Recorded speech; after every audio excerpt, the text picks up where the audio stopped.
29 अप्रैल 1959, यह तारीख भारत के इतिहास में एक अविनाशी छाप छोड़ गई। यह वो दिन था जब कमांडर के एम नानावटी ने अपनी पत्नी सिल्विया के प्रेमी प्रेम आहूजा की हत्या कर दी थी। के एम नानावटी एक प्रतिष्ठित नौसेना अधिकारी थे जिन्होंने भारत चीन युद्ध में भी भाग लिया था। उनकी पत्नी सिल्विया एक अंग्रेज महिला थी जो प्रेम आहूजा नाम के एक व्यापारी के साथ प्रेम संबंध में थी।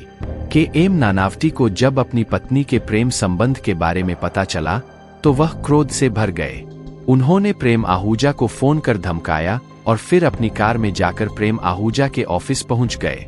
के एम नानावटी ने प्रेम आहूजा को गोली मारकर हत्या कर दी और फिर खुद को पुलिस के हवाले कर दिया। के एम नानावटी केस की कहानी सिर्फ कोर्ट रूम और फैसले तक ही सीमित नहीं थी। इसके पीछे अनकही कहानियां थीं, अधूरे प्यार और सवालों का जाल था। सिल्विया के एम नानावटी एक खूबसूरत अंग्रेज महिला जिसने युवा नौसेना अधिकारी के एम नानावटी से शादी की थी। शादी के शुरुआती सालों में सब कुछ खुशहाल था, लेकिन जैसा कि अक्सर होता है, समय के साथ परिस्थितियां बदल गईं। के एम नानावटी अपने नौसेना के कामों में व्यस्त रहते थे, वहीं सिल्विया को अकेलेपन का सामना करना पड़ा। इसी दौरान उनकी मुलाकात प्रेम आहूजा से हुई, जो एक सफल व्यापारी थे। प्रेम आहूजा ने सिल्विया को वो ध्यान और वक्त दिया जिसकी उन्हें कमी थी। धीरे धीरे उनकी दोस्ती प्यार में बदल गई। के एम नानावटी को जब अपनी पत्नी के अफेयर का पता चला तो उनके लिए ये किसी सदमे से कम नहीं था। सम्मान और विश्वास की जमीन अचानक खिसक गई थी। गुस्से और आवेश में उन्होंने प्रेम आहूजा की हत्या कर दी और फिर खुद को पुलिस के हवाले कर दिया। इस पूरे मामले में सिल्विया एक चुप्पी साधे पात्र रहीं। उन्होंने कभी प्रेम आहूजा के साथ अपने रिश्ते को सार्वजनिक रूप से स्वीकार नहीं किया, नहीं के एम नानावटी के पक्ष या विपक्ष में कोई बयान दिया। उनकी चुप्पी ने मामले को और भी जटिल बना दिया। 1950 के दशक में मीडिया का दबाव उतना व्यापक नहीं था जितना आज है, लेकिन के एम नानावटी केस ने देश भर में सुर्खियां बटोरी। समाचार पत्रों में इस मामले की रोजाना खबरें छपती थीं। इस पूरे मामले में मीडिया ने भी अहम भूमिका निभाई। अखबारों और रेडियो में लगातार इस केस की खबरें छपती रहीं। के एम नानावटी को एक देशभक्त और बेगुनाह सैनिक के रूप में पेश किया गया। उनकी पत्नी के अफेयर को उनकी कमजोरी के रूप में चित्रित किया गया। मीडिया की नज़र में सिल्विया को इस पूरे मामले में खलनायिका के रूप में पेश किया गया। कुछ लोगों का मानना था कि उनकी बेवफाई ने ही इस त्रासदी को जन्म दिया। वहीं कुछ का मानना था कि सिल्विया को भी इस रिश्ते में दुख झेलना पड़ा होगा और समाज के दबावों के कारण वह अपनी आवाज नहीं उठा सकी। वहीं प्रेम आहूजा को एक विलासी और चालाक व्यक्ति के रूप में चित्रित किया गया। इस तरह मीडिया ने जनता की राय को काफी हद तक प्रभावित किया। मीडिया का ये रुख के एम नानावटी के लिए जनसमर्थन जुटाने में कामयाब रहा। न्यायिक प्रक्रिया के तहत के एम नानावटी के खिलाफ मुकदमा चलाया गया। भारत में 1950 के दशक में कुछ मामलों में जूरी प्रणाली का इस्तेमाल किया जाता था, जो ब्रिटिश शासनकाल से विरासत में मिला था। उस समय भारत में ज्यूरी प्रणाली चलन में थी। ज्यूरी में शामिल 12 सदस्यों में से 9 ने के एम नानावटी को दोषी नहीं पाया, जबकि 3 ने उन्हें दोषी माना। ज्यूरी के गैरदोषी फैसले ने पूरे देश में खलबली मचा दी। मीडिया में इस फैसले की जमकर चर्चा हुई और जनता का एक बड़ा वर्ग इससे खुश था। के एम नानावटी के समर्थकों का मानना था कि ज्यूरी ने सही फैसला सुनाया है, क्योंकि के एम नानावटी ने अपने परिवार की मर्यादा बचाने के लिए किया गया था। हालांकि इस फैसले से सरकार और कानूनी जगत खुश नहीं था। सरकार का मानना था कि ज्यूरी प्रणाली में खामियां थीं और यह भविष्य में कानून व्यवस्था के लिए परेशानी खड़ी कर सकती है। 3 ज्यूरी सदस्यों ने के एम नानावटी को दोषी माना था, इसलिए सरकार ने हाई कोर्ट में अपील दायर की। बॉम्बे हाई कोर्ट ने ज्यूरी के फैसले को पलट दिया और के एम नानावटी को दोषी करार दिया। हाई कोर्ट के फैसले ने देश में एक बार फिर से हंगामा खड़ा कर दिया। के एम नानावटी के समर्थकों का गुस्सा फूट पड़ा। उन्होंने विरोध प्रदर्शन किए और हाई कोर्ट के फैसले की कड़ी निंदा की। मीडिया भी 2 धड़ों में बंट गया। कुछ अखबारों ने के एम नानावटी का समर्थन किया, जबकि कुछ ने हाई कोर्ट के फैसले का समर्थन किया। पूरे देश में के एम नानावटी केस चर्चा का विषय बन गया। एक लंबी कानूनी लड़ाई के बाद के एम नानावटी के समर्थकों ने हार नहीं मानी।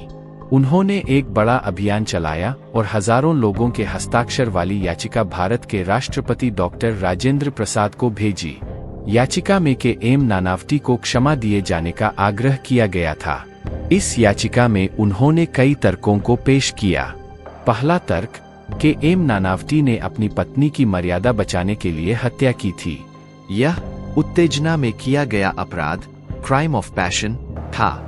दूसरा तर्क, के एम नानावटी एक देशभक्त सैनिक थे जिन्होंने राष्ट्र की सेवा की थी। तीसरा तर्क, के एम नानावटी को पहले ही जूरी द्वारा निर्दोष माना जा चुका था। राष्ट्रपति डॉक्टर राजेंद्र प्रसाद एक विद्वान और न्यायप्रिय व्यक्ति थे। उन्होंने इस मामले का गहन अध्ययन किया। उन्होंने जूरी के फैसले, हाई कोर्ट के फैसले, जनता की राय और के एम नानावटी के चरित्र को ध्यान में रखते हुए एक कठिन फैसला लिया। अक्टूबर 1960 में डॉक्टर राजेंद्र प्रसाद ने एक ऐतिहासिक फैसला सुनाया। उन्होंने के एम नानावटी की क्षमा याचिका स्वीकार कर ली। राष्ट्रपति का फैसला पूरे देश में चर्चा का विषय बन गया। कुछ लोगों ने इस फैसले का स्वागत किया, जबकि कुछ ने इसकी आलोचना की। के एम नानावटी केस न सिर्फ कानूनी बल्कि सामाजिक विवाद का विषय बन गया। हालांकि यह फैसला सभी के लिए स्वीकार्य नहीं था। कानूनी जगत के कई विशेषज्ञों का मानना था कि राष्ट्रपति का फैसला कानून के शासन को कमजोर करता है। उनका तर्क था कि के एम नानावटी को हत्या के जुर्म के लिए सजा भुगतनी चाहिए थी, भले ही परिस्थितियां कैसी भी रहीं। सामाजिक स्तर पर भी के एम नानावटी केस ने भूचाल ला दिया। इस मामले ने विवाह की पवित्रता, व्यभिचार और क्रोध पर नियंत्रण जैसे विषयों पर बहस छेड़ दी। कुछ लोग के एम नानावटी के गुस्से को जायज ठहराते थे, जबकि कुछ का मानना था कि किसी भी परिस्थिति में हत्या का सहारा नहीं लिया जाना चाहिए। के एम नानावटी केस कानून व्यवस्था में भी बदलाव लेकर आया। इस मामले के बाद भारत में ज्यूरी प्रणाली को खत्म कर दिया गया। ज्यूरी प्रणाली में आम नागरिकों को मुकदमे के फैसले में भागीदारी का मौका मिलता था, लेकिन के एम नानावटी केस में ज्यूरी के फैसले को हाई कोर्ट ने खारिज कर दिया था। इससे ज्यूरी प्रणाली की विश्वसनीयता पर सवाल उठा खड़े हो गए। के एम नानावटी केस भारतीय इतिहास का एक ऐसा अध्याय है जिसने न केवल कानून व्यवस्था बल्कि सामाजिक मूल्यों को भी प्रभावित किया। यह मामला आज भी लोगों को सोचने पर मजबूर करता है कि कानून, न्याय और नैतिकता के बीच किस तरह से संतुलन बनाया जाए। साथ ही यह भी याद दिलाता है कि परिस्थितियां चाहे जैसी हो, हिंसा का रास्ता अपनाना कभी भी सही नहीं होता। राष्ट्रपति द्वारा क्षमा मिलने के बाद के एम नानावटी का जीवन हमेशा के लिए बदल गया। जेल से छूटने के बाद उन्हें समाज में एक अलग तरह की नजरों से देखा जाने लगा। कुछ उन्हें हीरो मानते थे, तो कुछ के लिए वह एक हत्यारे से ज्यादा कुछ नहीं थे। सिल्विया के साथ उनका रिश्ता भी इस घटनाक्रम में टूट चुका था। के एम नानावटी इस पूरे घटनाक्रम से काफी आहत थे। उन्होंने सिल्विया को माफ करने की कोशिश की, लेकिन सिल्विया अपने फैसले पर अड़िग रहीं। अंततः उन दोनों का तलाक हो गया। अपने बच्चों के भविष्य को ध्यान में रखते हुए के एम नानावटी ने भारत छोड़ने का फैसला किया। 1968 में वह अपने बच्चों के साथ कनाडा चले गए। वहां उन्होंने एक नई जिंदगी शुरू की और शांत जीवन व्यतीत किया। 2003 में कनाडा में के एम नानावटी का निधन हो गया। उनके जाने के साथ ही के एम नानावटी केस का एक अध्याय हमेशा के लिए बंद हो गया। हालांकि यह मामला आज भी कानून के छात्रों, समाजशास्त्रियों और इतिहासकारों के लिए शोध का विषय बना हुआ है। के एम नानावटी केस आज भी कई सवालों का जवाब मांगता है। क्या के एम नानावटी को सचमुच क्षमा मिलनी चाहिए थी? क्या सिल्विया को समाज का खलनायक माना जाना चाहिए? क्या प्रेम आहूजा के परिवार को इंसाफ मिला? ये ऐसे सवाल हैं जिनके जवाब शायद ही कभी सामने आए।